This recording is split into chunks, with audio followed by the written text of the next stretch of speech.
Kraken er et havuhyre, som er nævnt i mange menneskers myter og historier. Den ligner en gigantisk blæksprutte eller blæksprutte og lever i dybe oceaner og hav. For første gang blev det nævnt i skandinaviske legender som et monster, der kunne forårsage voldsomme hvirvler under dykning og gribe og sænke hele skibe. I bogen med titlen The History of Norway og udgivet i 1752, beskrives kraken som det mest forfærdelige monster i hele verden.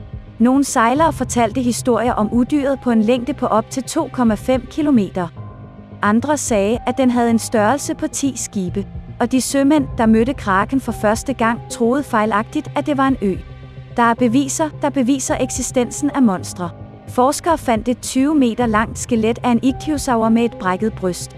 Det så ud, som om en kæmpe fangarm havde pakket kroppen ind, smadret den og trukket til bunds.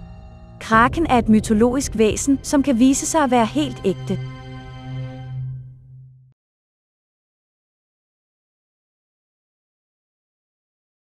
Dette væsens parasitisme-metode ligner scenariet i en fantastisk film, hvor et fremmed sind tager kontrol over et væsens hjerne og får det til at gøre helt mærkelige ting. Sakulina-hunden søger tilfældige byttedyr blandt krabberne og klæber sig fast til bugen på dem, hvor hunkrabbernes æg normalt udklækkes. Fra dette øjeblik er hele det stakkels krabstyrs liv underordnet til at tilfredsstille sin snegleagtige gæsts behov. Krabben kan ikke længere vokse, fordøje føde eller producere afkom, da alle nervecentre er totalt kontrolleret af verden, og næringsstofferne kommer direkte ind i parasittens mave. Når Sakulina begynder at lægge hundredvis af æg, får krabben dem udroet i den tro, at det er dens eget afkom. Når de har opdaget en hurtig strøm, spreder de parasittens æg, som vil finde nye ofre og fortsætte denne endeløse cyklus af krabbeslaveri.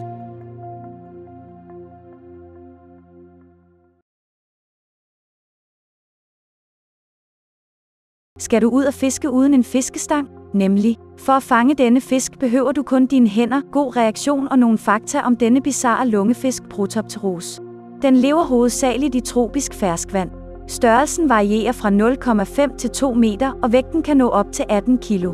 Protopteros er et unikt væsen på vores planet, da denne fantastiske fisk har både lunger og gæller. Det hjælper fiskene i de tørkeperioder, hvor vandbassiner bliver tørre. Ved hjælp af brystfinner graver Protopteros sig dybt ned i silt og bliver pakket ind i en kokon af slim. Og det er når unikke superkræfter står til gode, lungeånding og evnen til at gøre livsprocesser 60 gange langsommere. Dvale kan vare måneder eller endda år, og denne periode er den bedste lejlighed til at fange Protopteros.